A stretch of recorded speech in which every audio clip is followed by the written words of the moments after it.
Hi అండి.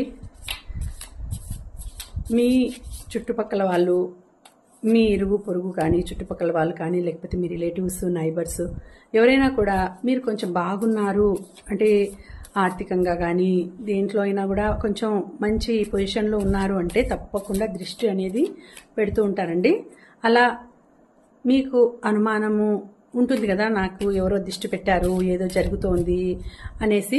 అలాంటి feelings ఏమన్నా ఉంటే అది నిజమా కాదా, అంటే మీకు నిజంగానే దృష్టి అనేది పెట్టారా లేకపోతే మీ అనుమానమా అనేది ఇప్పుడు చూద్దామండి.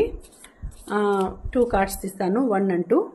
సో అది నిజమా అనుమానమా అనేది చూద్దాం, ఎస్ ఆర్ నో. ఓకేనా?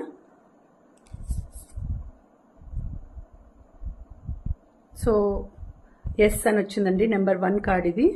ఎస్, మీకు ఎవరో మీ మీద దృష్టి ఉంది, వాళ్ళు మిమ్మల్ని చాలా జెలస్గా చూస్తున్నారు, జెలసీగా ఫీల్ అవుతున్నారు. సో మీరు సంతోషంగా ఉంటే వాళ్ళకు, ఇక్కడ చూడండి ఫైర్ వచ్చింది, చాలా వాళ్ళ మైండ్లో కానీ కడుపులో కానీ మండుతూ ఉంది. అంటే మీరు సంతోషంగా ఉన్నారని వాళ్ళు తట్టుకోలేకపోతున్నారు, మీరు హ్యాపీగా ఉన్నారని. కాబట్టి మీరు సాధ్యమైనంత వరకు పెద్దవాళ్ళతో ఏదైనా దృష్టి తీయించుకోండి. ఎప్పుడు అమావాస్యకి కానీ పుణ్యంకి కానీ మీ ఇంటికి కూడా దృష్టి తీసేయండి.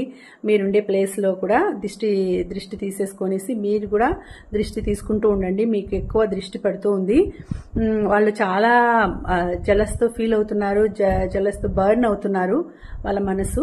సో మీ మీద దృష్టి ఉంది, పడుతోంది అని చూపిస్తోంది నేచర్. కాబట్టి జాగ్రత్తగా ఉండండి. నెక్స్ట్ సెకండ్ కార్డ్ తీస్తాను.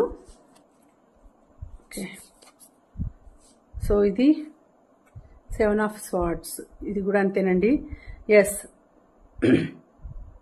అంటే నో అని, ఇది నో కార్డ్, నో లేదు అనేసి వస్తూ ఉంది.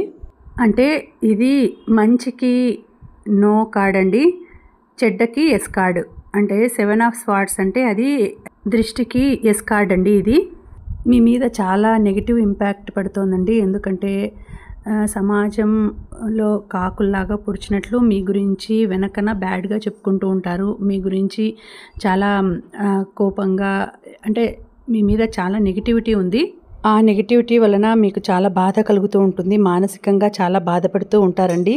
మీ గురించి పక్కనంతా చెప్పుకోవడము, మీ గురించి చెడ్డగా చెప్పుకోవడము అదే తగులుతుంది మీకు.